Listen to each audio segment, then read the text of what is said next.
विनोद में बड़े बड़े भाव कहा करते, एक राम भक्त और एक कृष्ण भक्त में झगड़ा हो गया। कहते हमारे प्रभु श्रेष्ठ है, हमारे प्रभु श्रेष्ठ है।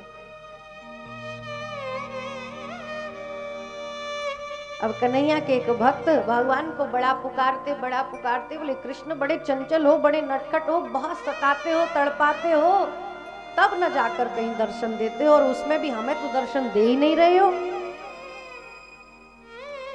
छोड़िए, हम जाइए, आपसे बात ही नहीं करते। मैं तो जा रहा हूं अयोध्या। सुना है राम जी बड़े प्यारे हैं, सीधे साधे हैं, मैं तो अब उनकी भक्ति करूंगा, तुम्हारे राम रूप की वंदना करूंगा। कन्हैया देख रहे हैं बाबा नित्य प्रति कन्हैया अपने उस भक्त से खूब लाड़ प्रेम करते। बोले मुझे छोड़ के चला जाएगा? बोले और क्या, आते ही नहीं हो, दर्शन ही नहीं देते हो। ठाकुर जी ने कहा, बोले कि देखो वो राम भक्त गए, हमारे ठाकुर जी बड़े सीधे सरल हैं, तुम्हारे कन्हैया तो बड़े नटखट हैं, तो हमारी पार्टी में आ जाओ। बोले सोच तो रहे हैं, अब जाने लगे थे। ठाकुर जी ने कहा ऐसा कैसे हो सकता है? कन्हैया बड़ी बड़ी नटखटी लीला करने लगे। बोले देखो भैया वहां वो सीधे हैं, पर पता नहीं दाल गलेगी नहीं गलेगी, तो अपने भक्त की बोले इसकी आंखें खोलनी पड़ेंगी, बाबा की आंख खोलनी पड़ेंगी। क्या करना पड़ेगा? ठाकुर जी ग्वाला का वेश बना करके आए और बोले चलो चलो चलते हैं, घूमने चलते चलते चले।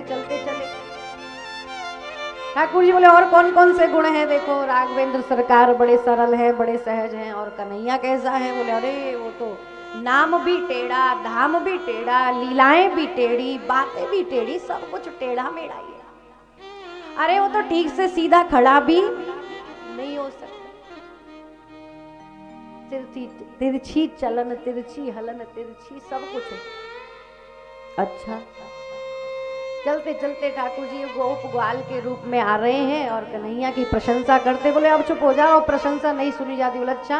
भगवान एक लकुटी लीनी, एक लकड़ी उठाई, चले जा रहे थे और उस लकुटी को भगवान ने सामने एक कुआं आया, उस कुएं में डाल दिया, गिरा दिया, इस प्रकार से कि गिर गई।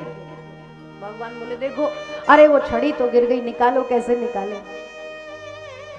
अब बड़ा प्रयास कर रहे हैं, दूसरी लकड़ी लेकर के आए, बार बार निकालने की कोशिश करें, वो बाबा बार बार निकाले, निकाल भैया लकड़ी निकाल। खूब प्रयास करे, खूब रस्सी डाली, खूब करे, लेकिन वह लकड़ी बाहर नहीं आई। बोले कैसे आएगी? झट से ग्वाल रूप में ठाकुर जी ने कहा भैया देखो ऐसे नहीं आएगी। कैसे आएगी? झट भगवान ने उस लकड़ी का, उस दूसरी छड़ी का सिरा लिया और सिरे को थोड़ा सा टेढ़ा कर दिया, मोड़ दिया। सीधी सीधी छड़ी से तो लकड़ी बाहर आने से रही थी, भगवान ने टेढ़ा कर दिया। झट से आंकड़ा फंसाया और वह लकड़ी पुनः प्राप्त हो गई। संत से कहा, बोले देखा कुछ समझे?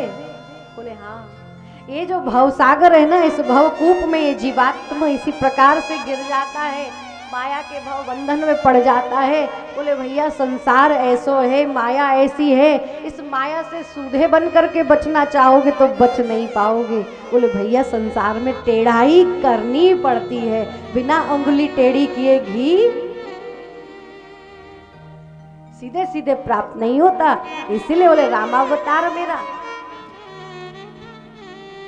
सौम्य है, मर्यादा पुरुषोत्तम है। तात्पर्य ये नहीं है जब आप सोचो कि चलो भैया राम जी, नहीं नहीं, रामावतार अनुकरणीय है, कृष्णावतार दर्शनीय है, वंदनीय है। भगवान जो जो जीवन में सूत्र प्रदान की, गीता का दिव्य ज्ञान भगवान ने दे दिया, सब कुछ कर और मुझे समर्पित कर दे। अपने सारे कर्म गुण दोष सब कुछ भगवत श्री कृष्ण चरणार्पणमस्तु कर दो, मेरी शरण में सब कुछ छोड़कर। सर्वधर्मान परित्यज्य मामेकं शरणं व्रज, बस मेरी शरण में आ जाओ। जो सूत्र दिए उसे राम जी का आदर्श जीवन में धारण करके उसका पालन करना है। भगवान कृष्ण के सूत्र लीजिए और भगवान राम का जीवन लीजिए।